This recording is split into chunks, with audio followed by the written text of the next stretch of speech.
ನಮಸ್ಕಾರ.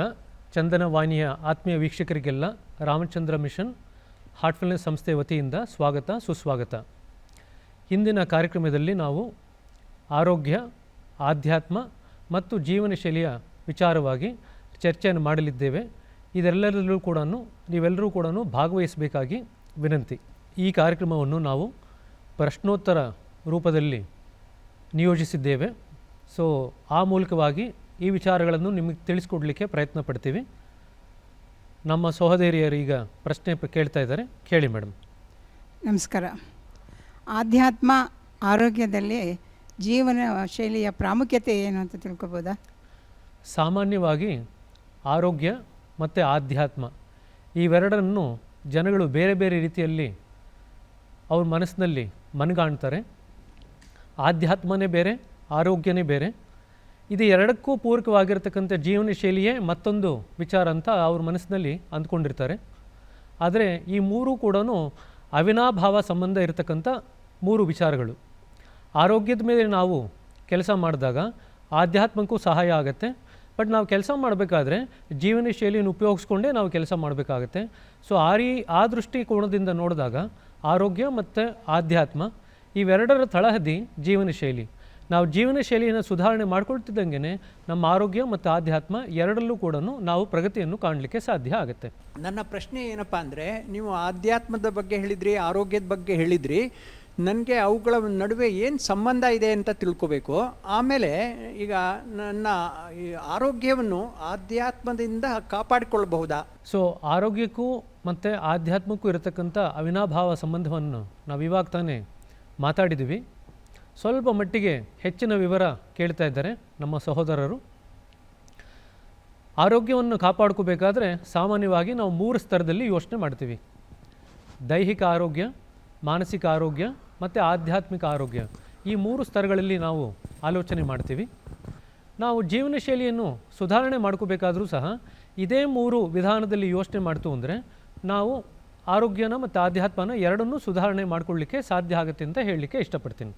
ನಮ್ಮ ಅಸ್ತಿತ್ವದ ಆಯಾಮಗಳು ಯಾವುವು ಮತ್ತು ನಮ್ಮ ಜೀವನ ಶೈಲಿಯನ್ನು ಉತ್ತಮಗೊಳಿಸೋದ್ರಲ್ಲಿ ಮತ್ತು ಉನ್ನತಿಗೊಳಿಸೋದ್ರಲ್ಲಿ ಅವುಗಳ ಪಾತ್ರ ಏನು ಮತ್ತು ಮಹತ್ವ ಏನು? ದಯವಿಟ್ಟು ತಿಳಿಸ್ಕೊಡಿ. ಸಾಮಾನ್ಯವಾಗಿ ನಮಗೆ 3 ಅಸ್ತಿತ್ವ ಇದೆ ಅಂತ ನಾವು ವಿಚಾರಗಳನ್ನ ಮಾಡ್ತೀವಿ.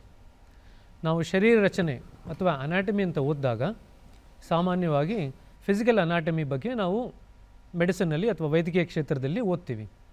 ಅದೇ ರೀತಿಯಾಗಿ ಯಾರು ಮಾನಸಿಕ ಶಾಸ್ತ್ರವನ್ನು ಓದ್ತಾರೋ ಅವರು ಕೂಡ ಮನಸ್ಸಿನ ರಚನೆ ಏನಿದೆ ಅದರ ಬಗ್ಗೆ ವಿಶೇಷವಾಗಿ ತಿಳ್ಕೊಳ್ತಾರೆ. ತದರೀತಿಯಾಗಿ ಆಧ್ಯಾತ್ಮಿಕ ವಿಚಾರದಲ್ಲೂ ಕೂಡ ಆಧ್ಯಾತ್ಮಿಕ ರಚನೆ ಅಂತ ಒಂದಿದೆ. ಇತ್ತೀಚೆಗೆ ನಮ್ಮ ಈ ಸಂಸ್ಥೆಯ ಗುರುಗಳಾದಂಥ ಪೂಜ್ಯ ದಾಜಿಯವರು ಸ್ಪಿರಿಚುವಲ್ ಅನಾಟಮಿ ಅಂತ ಒಂದು ಪುಸ್ತಕ ಬರೆದಿದ್ದಾರೆ. ಆ ಪುಸ್ತಕದಲ್ಲಿ ಆಧ್ಯಾತ್ಮಿಕ ರಚನೆ ಕೂಡ ಹೇಗಾಗಿದೆ ಅಂತ ವಿವರಣೆ ಮಾಡಿದ್ದಾರೆ.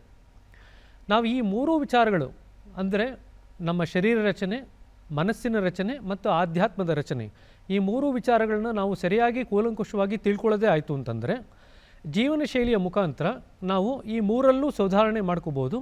ಸುಧಾರಣೆ ಮಾಡ್ಕೊಳ್ಳೋದಲ್ದಿರ ಆಧ್ಯಾತ್ಮಿಕ ಪ್ರಗತಿಗೆ ಮತ್ತು ಆರೋಗ್ಯವನ್ನು ಪಡ್ಕೊಳ್ಳಿಕ್ಕೂ ಸಹ ನಾವು ಇದರ ಒಂದು ಉಪಯೋಗವನ್ನು ಪಡ್ಕೋಬೋದು ಅಂತ ನಾನು ಹೇಳ್ತೀನಿ. ನನ್ನ ಪ್ರಶ್ನೆ, 3 ಬಗೆಯ ಆರೋಗ್ಯಗಳಿದೆ ಅಂತ ಹೇಳಿದ್ರಿ. ಇದ್ರ ಬಗ್ಗೆ ಸ್ವಲ್ಪ ವಿಸ್ತಾರ ಮಾಡಿ, ಹಾಗೂ ಇದರ ಪ್ರಾಮುಖ್ಯತೆ ಏನು? ಸಾಮಾನ್ಯವಾಗಿ ಆರೋಗ್ಯ ಅಂತ ವೈದ್ಯರಲ್ಲಿ ಬಂದಂಥ ಜನ ಬರೀ ದೈಹಿಕ ಆರೋಗ್ಯದ ಬಗ್ಗೆ ಮಾತ್ರ ಚಿಂತೆ ಮಾಡ್ತಾರೆ. ಕೆಲವು ರಕ್ತ ಪರೀಕ್ಷೆಗಳನ್ನ ಮಾಡ್ತಾರೆ, ಕೆಲವು ಸ್ಕ್ಯಾನ್ಗಳನ್ನು ಮಾಡ್ತಾರೆ. ಮಾಡ್ತಾ ಮಾಡ್ತಾ ತಮ್ಮ ದೈಹಿಕ ಆರೋಗ್ಯ ಎಷ್ಟು ಮಟ್ಟಿಗೆ ಚೆನ್ನಾಗಿದೆ ಅನ್ನೋದನ್ನು ಅವರು ದೃಢಪಡಿಸ್ಕೊಳ್ಳಿಕ್ಕೆ ಪ್ರಯತ್ನ ಪಡ್ತಾರೆ. ಬಟ್ ಜನರಿಗೆ ಅರಿವಿಲ್ಲದೆ ಇರತಕ್ಕಂಥ ವಿಚಾರ ಒಂದೇನಪ್ಪ ಅಂದರೆ, ಮಾನಸಿಕ ಆರೋಗ್ಯದ ಮೇಲೆ ಒಂದು ದುಷ್ಪರಿಣಾಮ ಬೀಳ್ದಿರ ಅಥವಾ ಮಾನಸಿಕ ಆರೋಗ್ಯ ಹದಗೆಡಿದಿರ ದೈಹಿಕ ಆರೋಗ್ಯ ಹದಗೆಡಲಿಕ್ಕೆ ಸಾಧ್ಯನೇ ಇಲ್ಲ. ಸೊ ಈ 3 ಆರೋಗ್ಯಗಳು ಅಂತ ನಾವೇನು ಮಾತಾಡ್ತೀವಲ್ಲ, ದೈಹಿಕ ಆರೋಗ್ಯ, ಮಾನಸಿಕ ಆರೋಗ್ಯ ಮತ್ತು ಆಧ್ಯಾತ್ಮಿಕ ಆರೋಗ್ಯ, ಇದರಲ್ಲಿ ಅತ್ಯಂತ ಪ್ರಮುಖವಾದದ್ದು ಆಧ್ಯಾತ್ಮಿಕ ಆರೋಗ್ಯ. ಯಾರು ಆಧ್ಯಾತ್ಮಿಕ ಆರೋಗ್ಯದ ಮೇಲೆ ಸಾಕಷ್ಟು ಮಟ್ಟಿಗೆ ಕೆಲಸ ಮಾಡ್ತಾರೋ ಅವರು ಸ್ವಭಾವತಃ ಮನಸ್ಸು ಮತ್ತು ದೇಹನ ಒಂದು ಆರೋಗ್ಯದ ಸ್ಥಿತಿಯಲ್ಲಿ ಇಟ್ಕೊಳ್ಳಿಕ್ಕೆ ಸಾಕಷ್ಟು ಮಟ್ಟಿಗೆ ಸುಲಭ ಆಗುತ್ತೆ. ಬಟ್ ಸಾಮಾನ್ಯವಾಗಿ ನಾವು ಉಲ್ಟಾ ನೋಡ್ತೀವಿ. ದೈಹಿಕ ಆರೋಗ್ಯ ಅತಿ ಮುಖ್ಯವಾದದ್ದು, ಮಾನಸಿಕ ಆರೋಗ್ಯ ಅದಕ್ಕಿಂತ ಕೆಳಗಡೆ, ಮತ್ತು ಆಧ್ಯಾತ್ಮಿಕ ಆರೋಗ್ಯದ ಬಗ್ಗೆ ನಾವು ಯಾರೂ ಚಿಂತೆನೇ ಮಾಡಲ್ಲ. ಆಧ್ಯಾತ್ಮಿಕ ಆರೋಗ್ಯದ ಬಗ್ಗೆ ನಾವು ಚಿಂತೆ ಮಾಡೋದೇ ಆಯಿತು ಅಂದರೆ, ಆಧ್ಯಾತ್ಮಿಕ ಆರೋಗ್ಯನ ಸುಧಾರಣೆ ಮಾಡ್ಕೊಳ್ತಕ್ಕಂಥ ಕೆಲವು ಜೀವನ ಶೈಲಿ ವಿಚಾರಗಳನ್ನ ನಾವು ನಮ್ಮ ಜೀವನದಲ್ಲಿ ಅಳವಡಿಸ್ಕೊಳ್ಳೋದೇ ಆಯಿತು ಅಂತಂದರೆ ಮನಸ್ಸು ಮತ್ತು ದೇಹದ ಆರೋಗ್ಯ ತಾನಾಗೆ ಸುಧಾರಣೆ ಆಗುತ್ತೆ ಅಂತ ಹೇಳಲಿಕ್ಕೆ ಇಷ್ಟಪಡ್ತೀನಿ. ನಮ್ಮ ದಿನನಿತ್ಯ ಜೀವನದಲ್ಲಿ ಧ್ಯಾನ ಅಥವಾ ಆಧ್ಯಾತ್ಮಿಕದ ಬಗ್ಗೆ ಪ್ರಾಮುಖ್ಯತೆ ಏನು ಅಂತ? ಇತ್ತೀಚೆಗೆ ಇವಾಗ ತಾನೇ ನಾನು ಹೇಳ್ದಂಗೆ ಆಧ್ಯಾತ್ಮಿಕ ಆರೋಗ್ಯ ಒಂದು ಸುಧಾರಣೆ ಮಾಡ್ಕೊಳ್ತು ಅಂದರೆ ದೈಹಿಕ ಆರೋಗ್ಯ ಮತ್ತು ಮಾನಸಿಕ ಆರೋಗ್ಯನ ನೋಡ್ಕೊಳ್ಳೋದು ಅತಿ ಸುಲಭ ಅಂತ ಇವಾಗ ತಾನೇ ಹೇಳಿದೆ. ಈಗ ಆಧ್ಯಾತ್ಮಿಕತೆ ಅಂದರೆ ಏನು ಅಂತೇಳಿ ಸಾಕಷ್ಟು ಮಟ್ಟದಲ್ಲಿ ಜನಗಳಲ್ಲಿ ಗೊಂದಲ ಇದೆ. ಅದರಲ್ಲಿ ಧ್ಯಾನದ ಪಾತ್ರವೇನು ಅನ್ನೋದ್ರ ಬಗ್ಗೆ ಮತ್ತಷ್ಟು ಗೊಂದಲ ಇದೆ. ಸಾಮಾನ್ಯವಾಗಿ ನಾವು ದೇಹದ ಸ್ತರ ಮತ್ತು ಮನಸ್ಸಿನ ಸ್ತರವನ್ನು ದಾಟಿ ಹೋದಾಗ ಆಧ್ಯಾತ್ಮಿಕ ನೆಲೆಯಲ್ಲಿ ನಾವು ನಮ್ಮ ನೆಲೆಯನ್ನು ಕಾಣ್ತಾ ಇದ್ದೀವಿ ಅಂತ ನಾವು ಹೇಳ್ತೀವಿ. ಹಾಗಾದರೆ ಮನಸ್ಸಿನ ಸ್ತರ ಮತ್ತು ದೇಹನ ಸ್ತರನ ದಾಟುವಂಥ ವಿಧಾನ ಆದರೂ ಏನು? ನಮ್ಮಲ್ಲಿ ಅಷ್ಟಾಂಗ ಯೋಗ ಅಂತ ಪೂಜ್ಯ ಪತಂಜಲಿಯವರು ಬರೆದಿಟ್ಟಿದ್ದಾರೆ ಪತಂಜಲಿ ಯೋಗ ಸೂತ್ರದಲ್ಲಿ. ಈ ಅಷ್ಟಾಂಗ ಯೋಗದಲ್ಲಿ ಮೊದಲ 4 ಸ್ತರಗಳು ಮನಸ್ಸು ಮತ್ತು ದೇಹದ ಒಂದು ತಯಾರಿಗೆ ನಾವು ಮಾಡಿಕೊಳ್ತೀವಿ. ಅದರಲ್ಲಿ ಯಮ, ನಿಯಮ, ಆಸನ, ಪ್ರಾಣಾಯಾಮ. ತದನಂತರ ಮುಂದಿನ 4 ಸ್ತರಗಳು ನಮ್ಮ ಆಧ್ಯಾತ್ಮಿಕ ವಿಚಾರಕ್ಕೋಸ್ಕರ ನಾವು ಉಪಯೋಗಿಸ್ಕೊಳ್ತೀವಿ.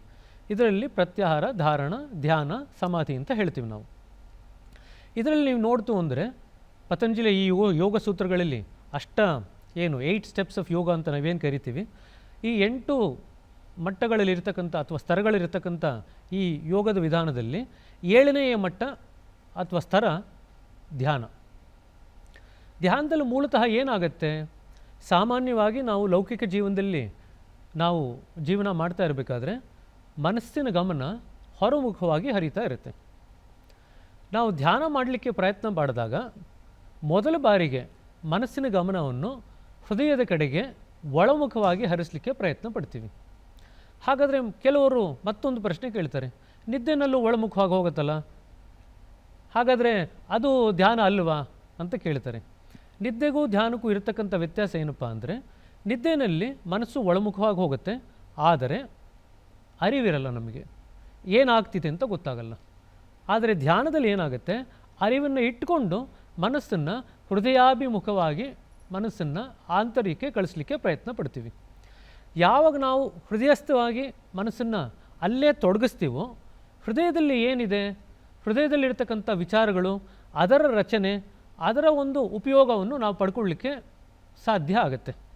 ಸೊ ಧ್ಯಾನದ ಅತಿ ಮುಖ್ಯವಾದಂಥ ಒಂದು ಉದ್ದೇಶ ಅಂದರೆ ಮನಸ್ಸನ್ನು ಒಳಮುಖವಾಗಿ ಹೃದಯದ ಕಡೆಗೆ ಕಳಿಸುವಂಥದ್ದು ಅತಿ ಮುಖ್ಯವಾದಂಥ ವಿಚಾರ ಧ್ಯಾನದಲ್ಲಿ. ಹಾಗಾದರೆ ಹೃದಯದ ಕಡೆಗೆ ಮನಸ್ಸನ್ನು ಕಳಿಸ್ಲಿಕ್ಕೆ ಶುರು ಮಾಡಿದಾಗ ಏನಾಗುತ್ತೆ, ಆ ನನ್ನತನ ಅಥವಾ ನನ್ನ ವ್ಯಕ್ತಿತ್ವ ಅಂತ ಏನಿರುತ್ತೆ ಅದರೆಡೆಗೆ ನಮ್ಮ ಮನಸ್ಸಿನ ಗಮನನ ನಾವು ಕಳಿಸ್ಲಿಕ್ಕೆ ಶುರು ಮಾಡ್ತೀವಿ. ಸಾಮಾನ್ಯವಾಗಿ ನಾವು ಹೊರಮುಖವಾಗಿ ಮನಸ್ಸನ್ನು ಕಳಿಸಿದಾಗ ನನ್ನ ವ್ಯಕ್ತಿತ್ವ ಅನ್ನೋದೇನಿರುತ್ತೆ ಅದು ತಾನೇ ನನ್ನ ಒಂದು ನಡೆನುಡಿಗಳಲ್ಲಿ, ಭಾಷೆಯಲ್ಲಿ ತನ್ನ ಪ್ರಭಾವವನ್ನು ಬೀರುತ್ತಿರುತ್ತೆ. ಆದರೆ ಆ ಪ್ರಭಾವ ಅದರಿಂದ ಬರ್ತಿದೆ ಅಂತ ನಮಗೆ ಗೊತ್ತಾಗಲ್ಲ. ಆದರೆ ನಾವು ಧ್ಯಾನಕ್ಕೆ ಕೂತ್ಕೊಂಡು ಮನಸ್ಸನ್ನು ಒಳಮುಖವಾಗಿ ಹೃದಯದ ಕಡೆಗೆ ಕಳಿಸ್ಲಿಕ್ಕೆ ಶುರು ಮಾಡಿದಾಗ ಏನಾಗುತ್ತೆ, ನಮ್ಮ ನಡೆನುಡಿಗಳಾಗಲಿ ಅಥವಾ ನಮ್ಮ ಭಾಷೆ ಆಗಲಿ ನಮ್ಮ ಆಂತರ್ಯದಲ್ಲಿರ್ತಕ್ಕಂಥ ಕೆಲವು ವಸ್ತುಗಳು ಅಥವಾ ವಿಚಾರಗಳಿಂದ ಮಾರ್ಪಾಡಾಗ್ತಾ ಇದೆ ಅಥವಾ ಅದರ ಪರಿಣಾಮವಾಗಿ ಹೊರಗಡೆ ಬರ್ತಿದೆ ಅಂತ ನಮಗೆ ಗೊತ್ತಾಗುತ್ತೆ. ಯಾವಾಗ ಈ ವಿಚಾರ ನಮಗೆ ಗೊತ್ತಾಗುತ್ತೋ ಆ ವಿಚಾರಗಳನ್ನು, ಅದರ ಹೃದಯಸ್ಥವಾಗಿರ್ತಕ್ಕಂಥ ಕೆಲವು ವಿಚಾರಗಳನ್ನ ನಾವು ಬದಲಾವಣೆ ಮಾಡಿಕೊಳ್ಳಿಕ್ಕೆ ಸಾಧ್ಯ ಆಗುತ್ತೆ. ಸೊ ಈ ಕಾರಣಕ್ಕೋಸ್ಕರ ಪ್ರತಿಯೊಬ್ಬರೂ ಮನುಷ್ಯರು ಕೂಡ ಧ್ಯಾನನ ತಮ್ಮ ಜೀವನ ಶೈಲಿಯಲ್ಲಿ ಅಳವಡಿಸ್ಕೊಳ್ತು ಅಂದರೆ ಸಾಕಷ್ಟು ಮಟ್ಟಿಗೆ ಅವರ ಜೀವನದಲ್ಲಿ ಸುಧಾರಣೆ ಆಗುತ್ತೆ ಅಂತ ಹೇಳಲಿಕ್ಕೆ ಇಷ್ಟಪಡ್ತೀನಿ. ಇತ್ತೀಚೆಗೆ ಈಗ ಕೆಲವು ತಿಂಗಳುಗಳ ಹಿಂದೆ ನಮ್ಮ ಹಾಸ್ಪಿಟ್ಲಿಗೆ ಬಂದಂಥ ಒಂದು ಸೈಕೋಸಿಸ್ ಅನ್ನೋ ಕಾಯಿಲೆ ಇದೆ. ಸೈಕ್ಯಾಟ್ರಿನಲ್ಲಿ ಮಾನಸಿಕ ಶಾಸ್ತ್ರ ಓದ್ದವರಿಗೆ ಗೊತ್ತಿರುತ್ತೆ. ಸೈಕೋಸಿಸ್ ಅನ್ನೋ ಕಾಯಿಲೆ ಇದೆ. ಆ ಕಾಯಿಲೆ ಇಟ್ಕೊಂಡು ಬಂದಂಥ ಒಂದು ವ್ಯಕ್ತಿ ಒಂದೇ ಒಂದು ಧ್ಯಾನದ ಸೆಷನ್ ಬಂದು ತೊಗೊಂಡ್ರು. ಒಂದೇ ಒಂದು ಧ್ಯಾನದ ಸೆಷನ್ ಬಂದು ತೊಗೊಂಡ್ಮೇಲೆ ಅವರು ನೆನ್ನೆ ಫೋನ್ ಮಾಡಿ ಹೇಳಿದ್ರು, ಧ್ಯಾನದಲ್ಲಿ ಇಷ್ಟೊಂದು ಕೆಲಸ ಆಗುತ್ತೆ ಅಂತ ನನಗೆ ಗೊತ್ತೇ ಇರಲಿಲ್ಲ. ನಾನು ನಿಮ್ಮ ಹತ್ರ ಬಂದು ಒಂದೇ ಒಂದು ಸೆಷನ್ ಧ್ಯಾನ ಮಾಡಿದ ತಕ್ಷಣವೇ 80% ನನ್ನ ಮನಸ್ಸಿನಲ್ಲಿದ್ದಂಥ ಎಲ್ಲ ಗೊಂದಲಗಳು ನಿವಾರಣೆ ಆಗೋಯಿತು. ನಾ ಮೊದಲ ಬಾರಿಗೆ ಮಗು ಥರ ನಾನು ಚೆನ್ನಾಗಿ ನಿದ್ದೆ ಮಾಡಿದೆ. ಆವತ್ತು ನಿದ್ದೆ ಮಾಡಿದಾಗಿನಿಂದ ನನಗೇನು ಅನ್ನಿಸ್ತಿದೆ ಅಂದರೆ ಜೀವನ ಸರಾಗವಾಗಿ ಆಗ್ತಾಯಿದೆ. ಜೀವನ ಎಷ್ಟು ಸರಾಗವಾಗಿದೆ ಅಂದರೆ ಕೆಲಸ ಎಲ್ಲ ನಾನು ಚೆನ್ನಾಗಿ ಅಚ್ಚುಕಟ್ಟಾಗಿ ಮಾಡ್ತಾಯಿದ್ದೀನಿ. ಯಾವ ವಿಚಾರದಲ್ಲೂ ನನ್ನ ಮನಸ್ಸಿನಲ್ಲಿ ಗೊಂದಲ ಇಲ್ಲ. ಜೀವನ ತುಂಬ ಸುಲಭವಾಗಿ ಸುಲಲಿತವಾಗಿ ನಡ್ಕೊಂಡು ಹೋಗ್ತಾಯಿದೆ ಅಂತ ಅನ್ನಿಸ್ತಾ ಇದೆ. ಯಾವ ಹಂತದವರೆಗೂ ನನಗೆ ಇದರ ಪರಿಣಾಮ ಆಗಿದೆ ಅಂದರೆ ನನಗೆ ಸಿಗ್ದವ್ರಿಗೆಲ್ರಿಗೂ ಕೂಡ ಧ್ಯಾನ ಮಾಡಿ ಅಂತ ಹೇಳ್ತಾ ಇದ್ದೀನಿ ನಾನು ಅಂತ ಹೇಳಿದ್ರು.